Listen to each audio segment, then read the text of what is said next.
Setia bersama kami di saluran berita RTM. Selain itu, anda juga boleh menonton kami menerusi Facebook Live dan YouTube BIS Malaysia. Saudara, sepanjang minggu ini, pelbagai aktiviti ekonomi berlangsung di seluruh negara. Tumpuan ekonomi sepanjang minggu ini menumpukan isu semasa yang mendapat perhatian media utama negara. Kadar dasar semalaman OPR dijangka kekal pada paras 3.0% sehingga ke 2024 susulan keadaan ekonomi yang kurang memberangsangkan. Demikian menurut Ketua Ahli Ekonomi Bank Islam Malaysia Berhad Firdaus Rusli. Faktor-faktor ini disebabkan oleh pertumbuhan ekonomi yang semakin perlahan, permintaan luaran yang lemah, sektor perkilangan perlahan dan kadar inflasi semasa telah mempengaruhi pergerakan OPR. Keadaan ini ditambah kadar pengangguran yang semakin baik disebabkan oleh sektor perkhidmatan, terutamanya peningkatan sektor pelancongan. Saudara, jualan Proton Holdings Berhad Proton melepasi 100,000 unit dengan 13,955 unit dicatatkan pada Ogos 2023, menjadikan jualan sejak awal tahun sehingga kini kepada 104,602 unit. Prestasi ini menyaksikan peningkatan 19.6% atau 17,121 unit berbanding jumlah yang dicatatkan untuk 8 bulan pertama tahun lepas. Proton Saga adalah model paling laris pada bulan Ogos, mencapai angka bulanan tertinggi bagi tahun 2023 dengan 6,585 unit dijual, menempatkan syarikat tersebut di kedudukan kedua jualan keseluruhan kenderaan di Malaysia bagi bulan ketiga berturut-turut.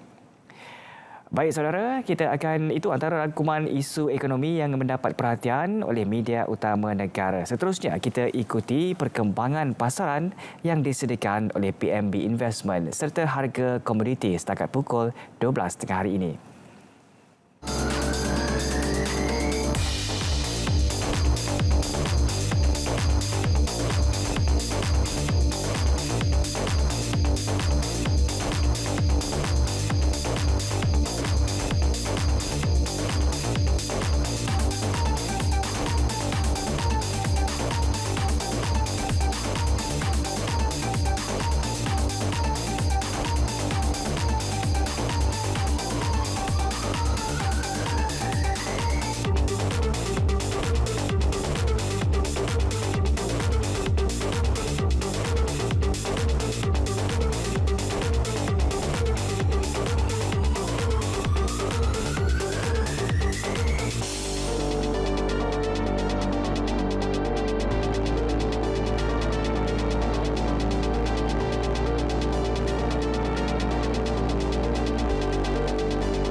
Seterusnya kita tinjau pula senarai harga barang keperluan untuk minggu ini yang disediakan oleh KPDN.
Baik, kami akan mengupas lanjut topik KSP RM ke-12 dan kesinambungan pembangunan negara bersama panel ekonomi di studio selepas ini.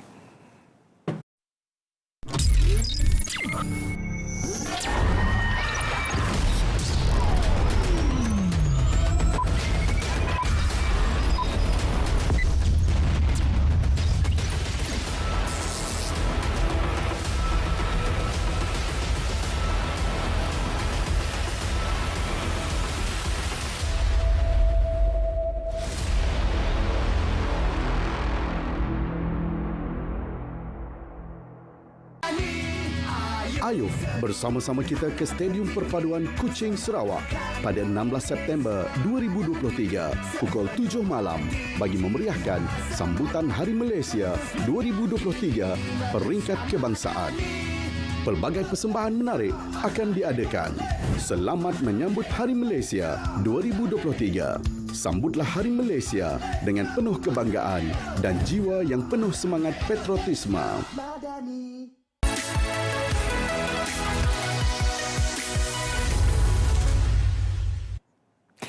Saudara, kajian separuh penggal Rancangan Malaysia ke-12 bagi tempoh 2023-2025 yang telah dibentangkan oleh Yang Amat Berhormat Perdana Menteri Datuk Seri Anwar Ibrahim pada pukul 10 pagi tadi memberikan keutamaan dan penekanan baharu atas dasar strategik dan inisiatif bagi pembangunan sosioekonomi serta langkah memperkukuh tata kelola ke arah negara yang mampan, sejahtera dan berpendapatan tinggi. Ianya untuk menghadapi cabaran mengekalkan kestabilan ekonomi dan mencapai pertumbuhan yang mampan. Dengan mengambil kira perubahan trend ekonomi global, kedudukan keuangan kerajaan serta pencapaian 2 tahun pertama 2021-2022, Rancangan Malaysia ke-12 RM ke-12 bagi mengupas dengan lebih mendalam, kita bersama dengan Encik Hafizi Razali, pengarah Bower Group Asia di studio. Assalamualaikum Tuan. Waalaikumsalam. Sihat Tuan? Sihat, Alhamdulillah. Baik, terima kasih kerana bersama dengan kami di BIS Malaysia petang ini. Seperti mana yang kita tahu, pembentangan yang telah dibentangkan oleh Yang Amat Berhormat Perdana Menteri. Jadi mungkin awal ini, mungkin Tuan boleh memberikan respon berkenaan dengan pembentangan yang telah pun disempurnakan oleh Yang Amat Berhormat Perdana Menteri. KSP RMK 12 ini merupakan satu peluang yang diambil oleh Perdana Menteri. Baik. Yang pertamanya untuk menyatakan hala tuju, indikator dan prestasi semasa kerajaan. Lebih-lebih lagi dengan adanya kerajaan madani ini, kerajaan telah meletakkan khusus kepada satu penyelarian kepada Rancangan Malaysia ke-12 bersama dengan dasar-dasar yang telah diperkenalkan kerajaan, yang terutamanya adalah Pelan Hala Tuju Tenaga Baru, NETR, Pelan Induk Perindustrian Baru, NIMP dan juga konsep ekonomi madani itu sendiri. Yang lebih menarik lagi berkenaan dengan KSP kali ini adalah Perdana Menteri menyatakan dengan jelas apakah sebenarnya yang menjadi prioriti kepada kerajaan. Yang pertamanya adalah untuk memastikan bahawa negara kita dapat mencapai satu tahap negara berpendapatan tinggi dan apakah cara-cara yang perlu kita capai untuk ke arah itu. Yang keduanya adalah berkenaan dengan pendapatan mereka yang dikatakan sebagai mereka yang berpendapatan rendah. Apakah cara-cara yang boleh kita membantu selain daripada meningkatkan tahap ekonomi. Baik. Dari segi keselamatan sosial terutamanya, dan juga yang lebih penting lagi adalah untuk mewujudkan ruang-ruang ekonomi baru, terutamanya bila kita menyatakan bahawa ekonomi perlu diletakkan kepada tahap yang lebih tinggi untuk kita mewujudkan lebih banyak pekerjaan yang berkualiti supaya akhirnya rakyat sendiri akan mendapat manfaat menerusi gaji ataupun kehidupan yang lebih baik. Jadi secara umumnya banyak perkara yang telah disentuh oleh Perdana Menteri, tetapi yang khususnya adalah untuk memastikan dalam mencapai tahap tersebut kita juga perlu bertanggungjawab dari segi tanggungjawab fiskal negara dalam memastikan hasil yang didapati oleh kerajaan itu boleh digunakan secara optimal bagi memastikan program-program yang telah disusun oleh kerajaan dapat dicapai. Tetapi saya ingin menyentuh semula berkenaan dengan intipati kepada pelan tersebut. Baik. Yang lebih penting lagi adalah untuk kita memastikan bahawa idea-idea yang terletak dalam KSP kali ini dapat diimplementasikan, dan di sini adalah cabaran yang terbesar kerana perlu ada satu koordinasi antara pemegang-pemegang taruh terutamanya dari pihak kementerian, dan Perdana Menteri di sini telah menyebut berkenaan dengan penubuhan satu jawatan kuasa. Baik. Untuk memastikan perkara yang telah disebut-sebut dapat dipantau dan dapat disemak semula pada waktu yang akan datang sama ada kita telah mencapai ataupun tidak berkenaan dengan objektif yang telah diletakkan. Baik, jika kita lihat tentang perancangan dan juga strategi yang dilaksanakan dalam kajian separuh penggal itu, dilihat ianya memberi manfaat secara holistik, secara keseluruhannya kepada seluruh masyarakat. Seperti mana yang Tuan kongsikan tadi, bagaimana untuk dilaksanakan dengan sempurna dan juga telus itu? Itu kita akan bincangkan soalan yang berikutnya. Nampaknya kita akan macam nak kejam soalan yang seterusnya ni. Tapi kita nak tanya juga berkenaan dengan kalau kita lihat tentang kajian separuh penggal, ini dikatakan sebagai sesuatu yang unik. Dan juga boleh disifatkan sebagai satu rancangan yang baru untuk negara kita. Mungkin pemerhatian Tuan, apa yang dikatakan sebagai unik dan juga rancangan baru kepada negara kini dan juga fokusnya kepada pembangunan ekonomi dan juga apa yang menarik perhatian Tuan? Apa yang unik berkenaan dengan KSP kali ini adalah ia mengambil kira cabaran-cabaran yang telah kita lalui terutamanya semasa COVID. Tempoh COVID-19. Jadi ada beberapa situasi yang telah pun berubah terutamanya bila kita bicarakan isu pekerjaan, isu perniagaan dan isu berurusan dengan negara luar. Jadi untuk memastikan perkara yang kita lalui terutamanya keadaan yang agak sukar untuk negara, kita perlu mengubah cara kita melakukan sesuatu perkara. Dan ini juga berkait dengan apa yang dikatakan sebagai satu kebergantungan kepada rantaian bekalan dunia. Jadi kita dapat kenal pasti melalui apa yang telah dikaji oleh kerajaan bahawa kebergantungan kita kepada rantaian bekalan dunia adalah agak tinggi, terutamanya dari aspek makanan, import makanan. Jadi ada disebut dalam Pelan KSP kali ini bahawa cabaran-cabaran tersebut mempunyai cara-cara solusi yang boleh kita laksanakan sebagai satu kerajaan. Contohnya, kerajaan Perdana Menteri ada menyebutkan bahawa untuk kita memastikan bahawa kita tidak terlalu bergantung kepada rantaian bekalan dunia, syarikat tempatan perlu dinaik tarafkan skalanya dan juga keupayaan teknologi supaya apa yang dikeluarkan oleh syarikat-syarikat tempatan boleh digunakan sebagai bahan input untuk perindustrian negara. Lebih-lebih lagi bila kita membicarakan berkenaan dengan usaha untuk memastikan kita dapat membawa ekonomi ke arah yang lebih tinggi. Jadi itu merupakan satu perkara unik kerana ia mengambil kira kelemahan yang sedia ada dan apakah cara yang terbaik untuk kita membawa ekonomi ke tahap yang lebih baik. Tetapi yang lebih unik berkenaan dengan KSP kali ini juga adalah berkenaan dengan satu acknowledgement kepada isu fabrik rakyat yang kita sebutkan sebagai nombor satu adalah pendapatan, yang kedua adalah keselamatan sosial dan yang ketiga adalah untuk mereka yang terpinggir, terutamanya mereka yang berada di kawasan wilayah katanya. Kita perlu memberikan akses kepada mereka untuk menambah skill, pengetahuan, kemahiran untuk terlibat sama dalam ekonomi yang disebut sebagai ekonomi baru ini dan dalam masa yang sama untuk memastikan mereka juga terlindung daripada segala kesukaran seperti yang kita lihat waktu COVID tersebut. Jadi kita mahu mengelakkan perkara-perkara buruk daripada berlaku lagi dan apakah caranya untuk kita memastikan perkara ini tidak berulang, ada termaktub dalam KSP RMK 12 kali ini. Baik, jadi kalau kita lihat sebenarnya KSP RMK 12 ini memang melihat kepada cabaran yang kita hadapi dan ianya berbeza 100%, 360 darjah berbeza daripada RMK yang sebelum ini, melihat kepada cabaran yang kita hadapi COVID-19 dan juga sebagainya. Dan kalau kita lihat pula Tuan berkenaan dengan iltizam yang paling menonjol untuk menguruskan kemiskinan adalah membasmi kemiskinan tega pada tahun 2025, yang mana ianya mengambil kira Malaysia ini akan menjadi negara menua pada tahun 2023. Seperti mana kita tahu juga bahawa 15% penduduk Malaysia berumur 60 tahun ke atas. Jadi komitmen untuk merealisasikan iltizam ini dilihat bertambah berat. Pandangan Tuan bagaimana? Ya, Perdana Menteri ada menyebut bahawa kadar kemiskinan sekarang adalah dalam kadar 9%. Jadi mungkin 1 daripada 10 rakyat Malaysia kini hidup dalam keadaan bawah kemiskinan tegar. Tetapi yang lebih penting lagi adalah untuk memastikan kualiti hidup rakyat Malaysia, terutamanya mereka yang dikatakan sebagai berpendapatan rendah, dapat ditingkatkan. Kerana selain daripada bantuan sosial tersebut, perlu ada juga satu mekanisme untuk memastikan mereka yang mempunyai pekerjaan sekarang dapat sentiasa meningkatkan pendapatan mereka. Seperti apa yang disebut oleh Perdana Menteri, kita ada satu model yang diperkenalkan, iaitu model gaji progresif. Yang mana dengan adanya gaji progresif ini, gaji pertengahan yang dinikmati oleh rakyat Malaysia dapat ditingkatkan dengan secara gradual supaya impak inflasi itu tersebut tidak memakan kepada pendapatan yang dapat diterima oleh rakyat. Kali ini kita dapat melihat bahawa separuh daripada rakyat Malaysia mempunyai pendapatan 2,500 ataupun kurang. Apa yang kerajaan mahukan adalah dalam 20 tempoh ke 2030 kita mahu meningkatkannya ke paras 4,700 mengikut apa yang diletakkan oleh NIMP. Itu merupakan satu cara untuk kita memastikan bahawa mereka yang berpendapatan rendah dapat mengangkat kehidupan mereka keadaan ke taraf yang lebih baik.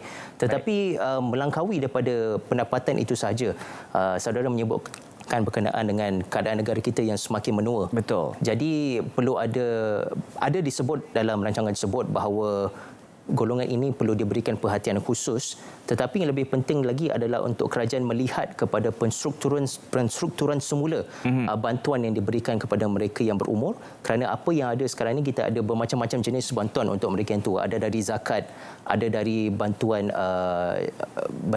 badan agama, ada dari kerajaan. Jadi kalau boleh distrukturkan semula dan kita boleh melihat kepada satu bantuan yang khusus kepada mereka yang semua yang telah berumur ini mendapat satu bantuan yang secara berterusan setiap bulan, dan itu adalah aspirasi jangka masa panjang apa yang disebut oleh Perdana Menteri. Tetapi yang disebut kali ini adalah kita perlu memastikan bahawa mereka yang berumur ini mencecah umur persaraan dapat juga dijamin oleh perlindungan sosial yang disebut oleh Perdana Menteri.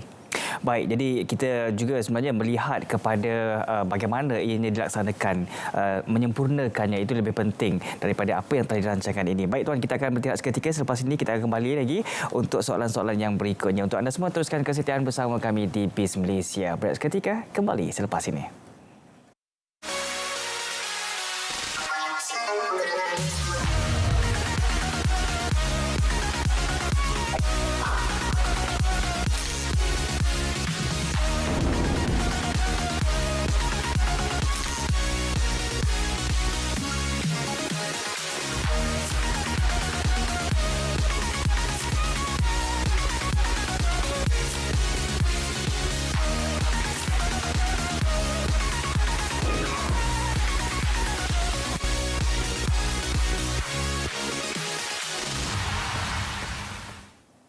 Kembali dalam BIS Malaysia, kita masih lagi bersama dengan tetamu undangan di studio, Encik Hafizi Razali, pengarah Bower Group Asia. Kita membincangkan topik yang hangat baru saja dibentangkan oleh Yang Amat Berhormat Perdana Menteri. Baik, tuan tadi kongsikan tentang bagaimana untuk menstrukturkan semula pendapatan dan juga sebagainya. Ini kita pun nak menyentuh pula tentang Perdana Menteri telah membentangkan ekonomi madani yang meletakkan dua sasaran, iaitu pertama untuk menaikkan kadar siling dan juga lantai. Jadi kita bincangkan sasaran yang pertama dahulu, iaitu menaikkan kadar siling, yang mana ianya untuk memastikan bahawa ekonomi kita diangkat ke arah nilai yang lebih tinggi. Adakah ini akan memberi solusi kepada cabaran ekonomi rakyat ketika ini, tuan? Apa yang telah ditermakan oleh Perdana Menteri adalah kita sebut sebagai high growth, high value industries. Perdana Menteri ada sebutkan 5 jenis industri, tetapi kalau saya boleh simpulkan, industri-industri ini adalah satu ekonomi yang mempunyai nilai tinggi. Jadi kita mahukan satu ekonomi nilai tinggi, dan penglibatan rakyat Malaysia dan syarikat-syarikat yang beroperasi di Malaysia adalah untuk memastikan kita mempunyai nilai tambah. Dan nilai tambah tersebut haruslah berkualiti. Kerana kalau kita tidak dapat mempunyai nilai tambah yang berkualiti, pendapatannya juga tidak setimpal dengan pekerjaan yang telah dibuat. Jadi pendapatan boleh meningkat sekiranya ekosistem ekonomi tersebut adalah kondusif mengikut peredaran teknologi terkini. Baik. Jadi Perdana Menteri menekankan bahawa adalah penting untuk kita memastikan ekonomi kita mengaplikasikan teknologi terkini dan berdigital. Pendigitalan ekonomi itu adalah penting. Kerana tanpa adanya penggunaan teknologi terkini, pendigitalan dan ruang-ruang ekonomi bernilai tinggi ini, kita tidak dapat mengangkat satu latar belakang pendapatan pekerja-pekerja yang mana kebanyakannya adalah kita-kita juga. Jadi dengan adanya peluang-peluang ekonomi yang dijangkakan untuk satu jangka masa ini, 2025 ataupun 2030, diharapkan bahawa semakin ramai rakyat Malaysia dapat mempunyai pendapatan yang lebih bagus dan ini yang kita namakan sebagai mengangkat lantai juga, kerana apabila pendapatan itu bertambah baik, kualiti hidup juga bertambah baik. Tetapi apa yang saya perlu tekankan di sini adalah kita tidak hanya perlu melihat kepada angka pendapatan itu sahaja. Yang lebih penting adalah untuk memastikan bakat dan tenaga kerja yang ada di Malaysia ini dapat memenuhi permintaan daripada industri. Itu yang masalah utama yang kita ada sekarang, kerana kita dapat lihat bahawa kadar pengangguran walaupun semakin mengurang, lebih kurang sama dengan sebelum daripada COVID, pandemik COVID, tetapi kadar pengangguran dalam kalangan anak muda adalah masih tinggi, masih dalam 2 angka.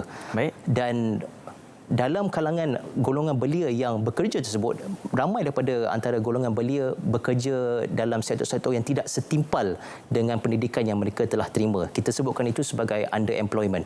Jadi cabaran utama kerajaan dengan industri 5 industri yang HGHV ini adalah untuk memastikan tenaga kerja yang dikatakan kurang berkemahiran ini ataupun belajar di universiti ataupun di sekolah tetapi tidak cukup kemahiran yang dimahukan industri dapat dibawa ke satu tahap yang mana industri dapat memberi satu pengiktirafan bahawa anda cukup bagus untuk bekerja dengan kami, kerana banyak daripada syarikat-syarikat ini adalah syarikat antarabangsa.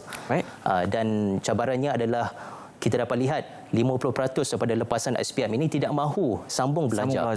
Betul. Kerana menteri ada sebutkan, mungkin selain daripada TVET, selain daripada universiti, ada juga satu yang dikatakan sebagai on the job training. Jadi syarikat-syarikat, terutamanya syarikat yang terlibat dalam industri-industri strategik ini perlu mengambil nasihat dan bimbingan Perdana Menteri ini untuk mereka menyerap anak-anak muda dan memberikan latihan yang berkemahiran supaya mereka sendiri dapat menjadi tenaga kerja yang produktif dan tidak hanya menjadi pekerja-pekerja yang orang kata hanya membawa your hands and legs seperti tenaga pekerja asing. Dan itu merupakan cabaran terbesar, lebih-lebih lagi dalam ekosistem yang mana industri-industri di Malaysia ini banyak bergantung kepada pekerja asing yang murah. Jadi itu juga adalah sesuatu yang telah disebut oleh Perdana Menteri untuk kita kurangkan kepada 15% dan menekan kepada kemahiran dan automasi. Baik, jadi kalau kita menyebut tentang pendidikan itu, ketersediaan institusi pendidikan kita, adakah kita telah pun bersedia untuk melatih mereka melahirkan pekerja-pekerja mahir ini? Kita melihat kepada minat belia ini untuk menyambung pengajian yang agak kurang sambutannya. Jadi bagaimana untuk kita menyokong ataupun menyeru mereka ini, anak-anak muda ini, supaya dapat menambah kemahiran mereka dan juga menjadikan kemahiran skill yang diperlukan oleh pihak industri ini? Yang pertama, pihak institusi pendidikan sama ada tinggi ataupun teknikal perlu memberi satu perlu menerima hakikat bahawa keadaan sudah berubah. Betul. Jadi silabus ataupun konten yang digunakan pakai dalam mendidik anak-anak muda perlu diseiringkan dengan apa yang dikatakan sebagai industri demand.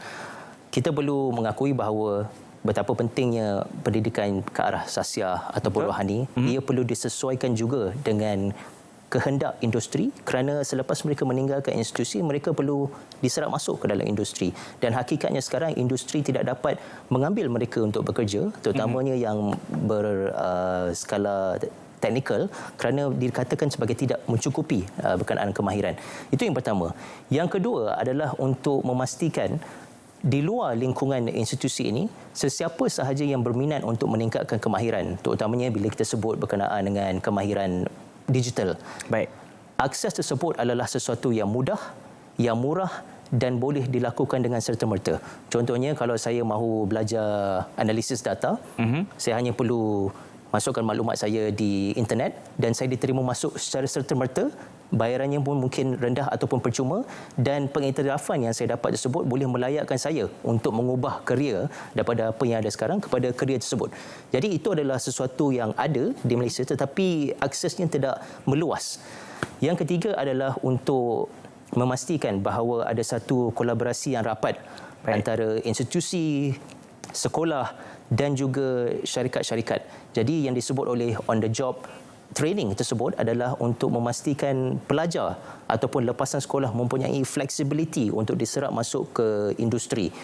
Contohnya ketika saya di universiti tidak ada flexibility untuk bekerja dan belajar dalam masa yang sama kerana ada kekangan dari segi credit hour dan sebagainya. Jadi itu perkara yang perlu disesuaikan dengan satu pendekatan yang mana belajar itu tersebut bukan sahaja belajar dari dalam kelas. Betul. Tetapi boleh juga kita belajar menerusi pendedahan pekerjaan. Dunia sebenar pekerjaan. Dunia sebenar. Mungkin ambil masa sedikit, tetapi yang pentingnya adalah di akhirnya seseorang individu tersebut bukan sahaja mempunyai kelayakan di atas kertas, tetapi juga mempunyai kemahiran yang diiktiraf industri, diperlukan dan mendapat upah. Betul, baik.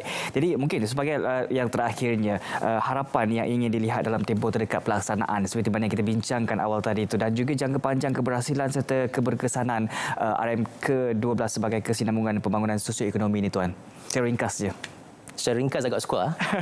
Tapi berkenaan dengan pelaksanaan itu adalah amat penting.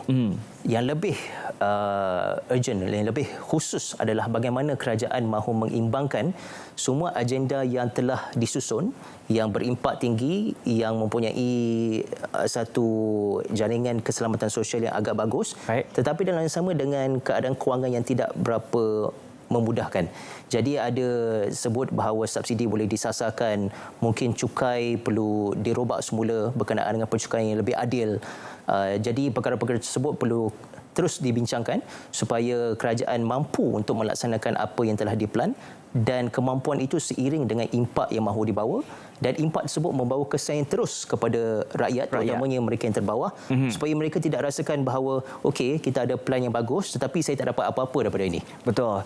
Baik, nampaknya setakat ini saja masa kita ada. Mungkin kita akan bawa lagi perbincangan ini di hari lain, di masa yang lain. Kita ucapkan terima kasih kepada Encik Hafizi Razali, pengarah Bauer Group Asia, untuk perkongsian itu tadi. Terima kasih, Tuan. Sama-sama. Baik saudara, BIS Malaysia edisi 11 September 2023 berakhir di sini. Saya Akmal Hafiz Ruslan.